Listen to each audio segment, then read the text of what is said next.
Friends வாங்க ஈஸியாகவும் டேஸ்ட்டாகவும் எப்படி தக்காளி சாதம் செய்கிறதுன்னு சொல்லி பார்க்கலாம் வாங்க. மிக்ஸி ஜார் வச்சுக்கலாங்க. 2 துண்டு பட்டை சேர்த்துக்கலாங்க. 3 கிராம்பு சேர்த்துக்கலாம். 1 ஸ்பூன் அளவுக்கு சோம்பு சேர்த்துக்கலாங்க. காஞ்ச மிளகாய் சேர்த்துக்கலாம். நீங்கள் பச்சை மிளகாய் கூட சேர்த்துக்கலாம். அரை பெரிய வெங்காயம் சேர்த்துருக்கங்க. சின்ன வெங்காயமாக சேர்த்துனிங்கன்னா 3 வெங்காயம் சேர்த்துக்கோங்க. இஞ்சி பூண்டு கொத்தமல்லி தலைங்க இதெல்லாம் வந்து நல்லா பேஸ்ட்டாக வந்து அரைச்சிட்டு வந்துடலாம். ஒரு ஏலக்காய் சேர்த்து அரைச்சிக்கோங்க.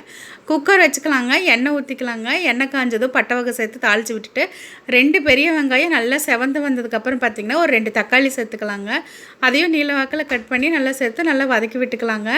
இப்போ வந்து பார்த்திங்கன்னா தக்காளி வதங்கினதுக்கப்புறம் நம்ம அரைச்ச விழுதை வந்து இது கூட சேர்த்துக்கலாங்க. சேர்த்து நல்லா கலந்து விட்டுட்டு தயிர் வந்து பார்த்திங்கன்னா ஒரு 1/4 கப் அளவுக்கு தயிர் சேர்த்துருக்கணுங்க. எலுமிச்சம்பழம் சாறு சேர்த்துருக்காங்க. இதெல்லாம் சேர்த்து நல்லா மிக்ஸ் பண்ணி விட்டுட்டு நம்ம பிரியாணி மசாலா வந்து சேர்த்துக்கலாங்க. நல்லா பிரியாணி டேஸ்ட்டில் வேணும்னா பிரியாணி மசாலா சேர்த்துக்கிட்டு காரத்துக்கு தேவையான பிரியாணி மசாலா, ஏன்னா ஆல்ரெடி நம்ம பச்சை மிளகாய் சேர்த்துருக்கோம். வாசனைக்கு பிரியாணி மசாலா, கரம் மசாலா ஒரு 1/2 ஸ்பூன் சேர்த்துக்கலாங்க. இப்போ எல்லாம் கலந்துட்டு இப்போ நம்ம வந்து சாப்பாட்டுக்கு தேவையான அளவுக்கு அரிசி வந்து ஊற வச்சுருக்கணுங்க. அது அரிசி கழிஞ்சு அதையும் இது கூட சேர்த்துக்கிட்டேனுங்க.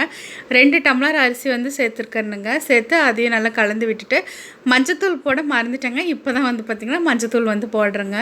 அரிசி கூடயே போட்டு நல்லா மிக்ஸ் பண்ணி விட்டுறலாங்க.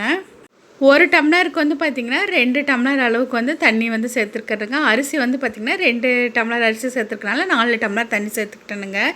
தண்ணி சேர்த்து நல்லா வந்து கொதித்து வந்துட்டுங்க. நம்ம வந்து உப்பு காரமெல்லாம் செக் பண்ணி பார்த்துட்டு அதுக்கப்புறம் குக்கர் மூடி போட்டு மூடி வச்சிடலாங்க.